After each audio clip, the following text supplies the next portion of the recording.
Okay. ஆனால் இப்போ அதிமுக கூட்டணி வந்து வலிமையாக இருக்கிறத நம்ம வந்து அதை ஏற்றுக்கணுமா ஏற்றுக்கிட முடியாது சார். அதிமுக பாஜக இருக்குது, இவங்களுக்குன்னு ஒரு குறிப்பிட்ட ஆதரவு தளம் இருக்கிறது. இது தவிர அன்புமணி பிரிவு இணைந்திருக்கிறது. கடந்த முறை ஒரு 20-30 தொகுதிகளில் சேதாரத்தை ஏற்படுத்திய டிடிவி தினகரன் அங்கே இணைந்திருக்கிறார். ஆனால் ஓபிஎஸ் வெளியில் போயிருக்கிறார். இந்த சூழ்நிலையில் இவங்க கடந்த முறை ஒரு 75 தொகுதிகளில் வெற்றி பெற்றாங்க. ஒரு 20-30 தொகுதிகளில் இந்த டிடிவி தினகரனால் ஏற்பட்ட பாதிப்பு வந்து இந்த தடவை ஈடு கட்டிடுவாங்களா? கடந்த முறையை விட இந்த தடவை தேர்தல் பணிகள் மற்றும் தேர்தல் வியூகங்கள், இந்த செலவு, மற்றபடி பூத் கமிட்டி அமைக்கிறதெல்லாம் பாரதிய ஜனதா கட்சி 2021 விட இப்போது ஓரளவு அவங்க வியூகத்தெல்லாம் மாற்றி இருக்கிறாங்க. அந்த சிறிய கட்சிகளை கூட அவர்கள் இந்த முறை முன்னரே இணைத்திருக்கிறார்கள். இந்த சூழ்நிலையில் அதிமுக கூட்டணியை வந்து திமுக ஒரு கடுமையான போட்டியை கொடுக்கும்னு நீங்கள் நினைக்கிறீங்களா? அந்த வலிமை அடைந்திருக்கிறத வந்து ஒத்துக்கிறீங்களா சார்? அதாவது அதிமுக கூட்டணியில் அதிமுகவுக்கு மட்டும்தான் தமிழ்நாட்டில் அனைத்து பூத்துகளுக்குமே நிர்வாகிகளை நியமிக்கக்கூடிய நிர்வாக வலிமை இருக்கிறது, வேறு யாருக்கும் இல்லை. இரண்டாம் இடத்தில் அங்க வந்து பாஜக இருக்கலாம். பாஜகவுடைய நிலையை வந்து நீங்க வளர்ச்சியா பார்க்க கூடாது, வீக்கமாகத்தான் பார்க்க வேண்டும். ஒன்றியத்தில் அவர்கள் இருப்பதை மையப்படுத்தி எல்லா இடங்களிலும் தங்களுடைய கொள்கைக்கு சம்பந்தம் இல்லாதவர்கள், அதாவது குற்றவாளிகளாக இருப்பவர்கள், சமூக விரோதிகள் எல்லாரையுமே அவங்க உள்வாங்கி வச்சிருக்கிறாங்க இன்னைக்கு. அது வந்து ஒரு வீக்கம், வளர்ச்சி அல்ல. இந்த நிலையில வந்து அந்த கட்சியில் இருக்கக்கூடிய மற்ற பலரை பத்தி சொல்றீங்க. மற்ற பலருடைய படைய செல்வாக்கு இப்போ இருக்கா? மரியாதைக்குரிய அண்ணன் டிடிவி தினகரன் அவர்கள், நம்ம அவரோட நெருங்கி பழகியவர்கள். அவர் அந்த புதிதாக அமமுகவை ஆரம்பித்த நேரத்தில் உள்ளாட்சி தேர்தல்களில் முதல் 5 இடங்களில் வந்தார். அந்த அளவுக்கு செல்வாக்கு கொடுத்தார். நாளடைவில் என்ன ஆயிடுச்சு, நெருக்கடிகள் தாங்க முடியாமல் அந்த கட்சியில் இருந்த பல பேர் மீண்டும் அவங்களுடைய தாய் அமைப்பு அதிமுகவுக்கு போயிட்டாங்க. மற்ற சில வேறு அமைப்புகளுக்கு போயிட்டாங்க. உதாரணத்துக்கு அவர் செந்தில் பாலாஜியாக இருக்கட்டும், அவர் இங்கே வந்து அமைச்சர் ஆகிட்டார். அதே மாதிரியாக தேனியில் தங்கத்தமிழ்ச்செல்வன் அவர் எம்பி ஆகிட்டார். இப்படி பல பேர் போயிட்டாங்க. ஆனால் பழைய நிலையில் இல்லை. அதனால தான் வந்து இரட்டை இலக்கத்தில் தொகுதிகளை பெற முடியாத நிலையில் அந்த கூட்டணியில் இருக்கிறார். நம்ம புரிந்து கொள்ளணும். அதே போன்று பாமக 2ஆக பிளவுபட்டு நிற்கிறது.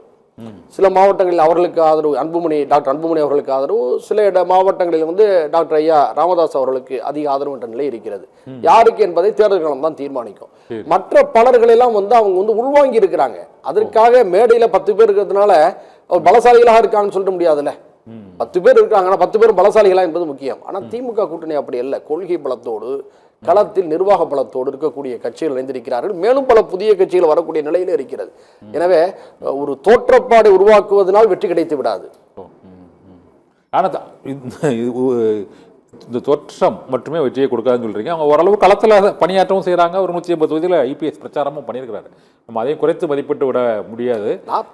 ஏங்க அவர் பிரச்சாரம் செய்வது அதிமுகங்கிற கட்சி பலகீனம் அடைஞ்சுன்னு நான் சொல்றேன்னா, அது மக்கள் செல்வாக்கு இழந்திருக்கிறது. தொண்டர் பலத்தில் அப்படிதான் இருக்கிறாங்க.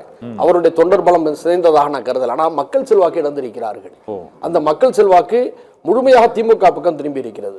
இல்ல ஏற்கனவே ஒரு பேசிக் ஓட் பேங்க் இருக்குல்ல சார், அதுல பிளவு இருக்குன்னு நினைக்கிறீங்களா? அதுல உடைஞ்சிருக்குன்னு நினைக்கிறீங்க? தோழர் நான் என்ன சொன்னா, மக்கள் செல்வாக்கை அவர்கள் இழந்திருக்கிறார்கள், இது உண்மை. ஆனால் நிர்வாக கட்டமைப்பில் அதிமுக அதனுடைய இடத்தை தக்க வைத்திருக்கிறது. மக்கள் செல்வாக்கு தான் வெற்றிக்கு உதவும். அவருடைய கட்சி பலத்தை, நிர்வாக பலத்தை அவர்கள் தக்க வைத்திருக்கிறார்கள். அதைத்தான் பாஜக கபலீகரம் செய்ய துடிக்கிறது. உறவாடி அவர்களை பலகீனப்படுத்தி அந்த செல்வாக்கை தன் பக்கம் அடுத்த தேர்தலில் திருப்ப திட்டமிடுகிறார்கள். இதை அதிமுக உணர வேண்டும் என்பதுதான் நம்ம போட்டவர்களுடைய. நீங்க சொல்றீங்க லாஜிக்கல அவங்க அப்படி நினைச்சிருந்தாங்கன்னா டிடிவியை கூப்பிட வேண்டியதில்லை, ஓபிஎஸ் கூப்பிட பேச வேண்டியதில்லை, செங்கோட்டையனை பல முறை கூட்டு பேச்சுவார்த்தை நடத்த வேண்டியது இல்லையா சார்? அவங்க அந்த முயற்சியில் ஓரளவு ஈடுபடுறாங்க. கேட்கிறேன், சேர்க்கறதுக்கு கூட்டணிகளை அந்த அணியில் தீர்மானிப்பது அதிமுகவா பாஜகவா? பாரதிய ஜனதா கட்சி தீர்மானிக்கிறது. இவங்க பாமகவை அவங்க தனியாவே அழைச்சிட்டாங்களே. ஒரு கூட்டணிக்குள் 2 அணிகளாக இருக்கிறார்கள்.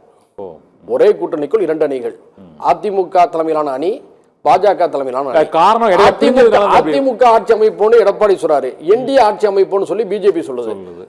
பிரதமர் வந்து பரப்புரைக்கு வந்தார்ல, ஒரு இடத்துலயாவது அதிமுக வார்த்தை அவங்க பயன்படுத்தினாங்க. தமிழ்நாட்டில் தேசிய ஜனதா கூட்டணிக்கு அதிமுக தான் தலைமை வைக்குன்னு அந்த கட்சியோட தலைமை வகித்தல் என்பது வேறு, ஆட்சியை யார் அமைப்பார் என்று சொல்வது என்பது வேறு. ரொம்ப தந்திரமா கையாளுறாங்க. அதிமுக தொண்டர்கள் அதிருப்தி ஆகுறாங்க, கோவப்படுறாங்கன்னு தெரிஞ்ச உடனே அதை மட்டுப்படுத்துவதற்காக தலைமை வந்து அதிமுக தான் இல்லையா? ஆனா வந்து தேர்தலுக்கு அப்புறம் எப்படி என்பது சொல்ல மறுக்கிறாங்க. மறைமுக நோக்கம் இருக்குன்னு. ஒருவேளை அதிமுக வெற்றி பெற்றதுன்னா அது கூட்டணி எப்படி பலமாக இருந்த நிதிஷ்குமாருடன் உறவாடி பின்னர் நிதிஷ்குமாரை பலகீனப்படுத்தி விட்டு நிதிஷ்குமார் இடத்தை தாங்கள் வென்றெடுத்துக் கொண்டார்களோ, எப்படி மராட்டியத்தில் சிவசேனாவோடு உறவு வைத்து சிவசேனாவுடைய பலத்தை தன் பக்கம் திருப்பி தங்களை பலப்படுத்தி கொண்டார்களோ அதே வழியில் தான் இப்போது தமிழ்நாட்டில் அதிமுகவை உரையாடி பலகீனப்படுத்தி அந்த இடத்திற்கு அடுத்த தேர்தலை வந்துவிட வேண்டும் என்று துடிக்கிறார்கள், காய்களை நகர்த்துகிறார்கள். இதை பற்றி கவலைப்பட வேண்டியது அதிமுகவுடைய தலைவர்களும் தொண்டர்களும் தான். ஆனால் அவர்கள் அதை தெளிவாக தான் இருக்கிறாங்க போல தெரியுது சார்.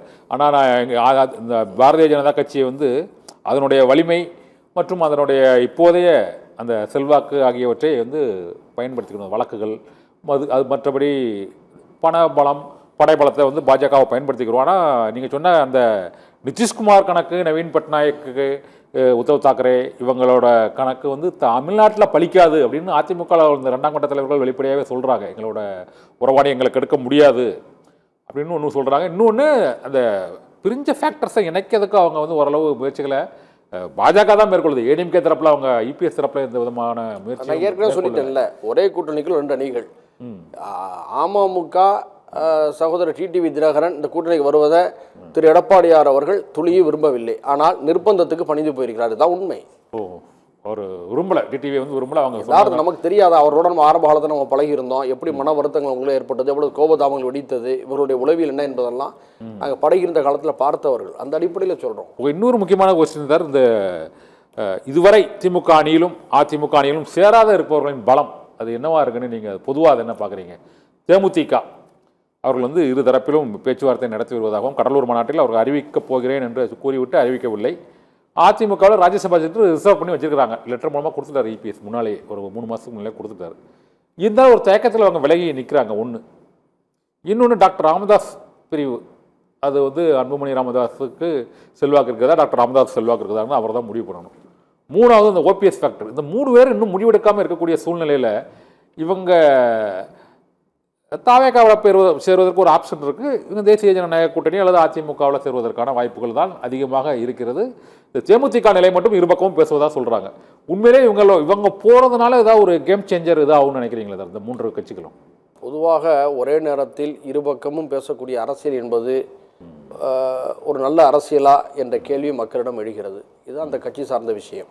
அதே சமயத்தில் திமுக தலைமையிலான அந்த கூட்டணியில் யார் இடம்பெற வேண்டும் என்று இறுதி முடிவை கூட்டணியுடைய தலைமையில் இருக்கக்கூடிய திமுக தான் முடிவு நம்ம வந்து கரு சொல்ல முடியாது.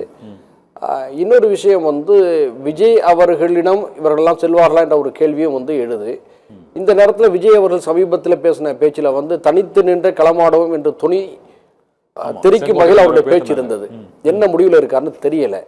அதனால அரசியலில் வந்து இன்னும் 30 நாட்கள் நமக்கு முழுமையாக இருக்கு தேர்தலுக்கு முன்பாக. மார்ச் மாதம் தேர்தலுக்கான அந்த பரப்புரைகள்லாம் எல்லாரும் தொடங்கிடுவாங்க. முழுமையாக பிப்ரவரி மாதம் முழுக்க கூட்டணிகளில் மாற்றங்கள் ஏற்றங்கள் எப்படி வேண்டுமென்றாலும் நடைபெறலாம். பொறுத்திருந்து தான் பார்க்கணும் இந்த விஷயத்துல. ஆனால் இவங்க போகிறதுனால நான் என்னோட கேள்வி என்னன்னா, இவங்க வந்து ஒரு அணியில் போய் சேருவதனால் இந்த அணிக்கு கூடுதல் பலமோ அல்லது அதில் ஒரு மாற்றத்தையோ களத்தில் ஏற்படுத்த முடியும்னு நினைக்கிறீங்களா? டாக்டர் ராமதாஸோ, பிரேமலதா விஜயகாந்தோ அல்லது ஓபிஎஸ்ஓ 3 பேரும் வந்து இன்று சில ஊடகங்களில் கட்டுரைகளில் கடுமையாக அவங்களை விமர்சித்து எழுதியிருக்கிறார்கள். இந்த தலைவர்களோட வீழ்ச்சி தொடங்கியிருக்கு அப்படின்னு எழுதியிருக்கிறாங்க. நீங்கள் பொதுவாக எப்படி பார்க்குறீங்க? 3 கட்சிகளை சொல்கிறீங்க. இதில் வந்து ஓபிஎஸ் அவர்கள் தான் கட்சி நடத்துகிறாரா என்பதை இதுவரையும் தெளிவுபடுத்தலை. ஒன்று. இன்னொன்று, அவரிடம் வந்து எந்த பலமும் இல்லை. அவரை நம்பி போனவர்கள் எல்லாருமே வெவ்வேறு இடங்களுக்கு ஓடி போக ஆரம்பிச்சிட்டாங்க. அவர் வந்து ஒரு கட்சிக்கு தலைமையேற்று வழிநடத்தக்கூடிய வலிமை வாய்ந்த ஆற்றல் மிக்க ஒரு தலைவராக இல்லை என்பதை அங்கே கடந்த 3-4 வருடங்களாக நடக்கக்கூடிய நிகழ்வுகள் மூலமாக நம்ம வந்து உணர முடிஞ்சிச்சு. அவரிடம் வெளியில் போனவர்களும் அதுதான் சொல்கிறாங்க. அதனால் அவர் எந்த அணியில் போய் சேர்ந்தாலும் எந்த பெரிய ஒரு மாற்றமும் வராது என்பதுதான் பொதுவான பார்வை. ஆனால் தேமுதிகவும் பாட்டாளி மக்கள் கட்சியுடைய டாக்டர் ஐயா ராமதாஸ் அவர்களுடைய அந்த பிரிவும் நிர்வாக ரீதியான கட்டமைப்பை பல மாவட்டங்களில் வச்சிருக்கிறாங்க. அவர்கள் சேரக்கூடிய அணியில் அவருடைய தொண்டர்கள் கடுமையாக வேலை செய்வார்கள், உழைப்பார்கள் என்பதெல்லாம் மாறுபட்ட கருத்து இல்லை. ஆனால் அது எத்தகைய வெற்றிக்கு துணை போகும், எவ்வளவு சதவீதத்தை உயர்த்து என்பதை நம்ம எப்படி சொல்ல முடியும்? பெரிய அளவில் சேஞ்சஸ். ஏன்னா கேப்டன் விஜயகாந்த் அவர்கள் இருந்த காலத்தில் இருப்பது போன்று தேமுதிக இப்போது இருக்கிறதா என்பதை அந்த கட்சி தான் தெளிவுபடுத்தணும். அதே போன்று ஒன்றுபட்ட பாமகவில் இருப்பது போன்ற வலிமை இருக்கிறதா என்பதை அந்த கட்சி தலைமை தான் தெரியப்படுத்தும். அவர்கள் சந்திக்கக்கூடிய முக்கியமான ஒரு தேர்தல் களமாகவும் இந்த களம் இருக்கு. இந்த தேர்தல் களத்தில் தான் அதை செய்ய முடியும். ஏன்னா போன தேர்தல் களத்தில் வந்து பாமக ஒன்றாக இருந்தது. போன தேர்தல் களத்தில் கேப்டன் விஜயகாந்த் அவர்கள் உயிரோடு இருந்தாங்க. இப்போ மாறுபட்ட நிலையில இந்த தேர்தல் சந்திக்க போறாங்க.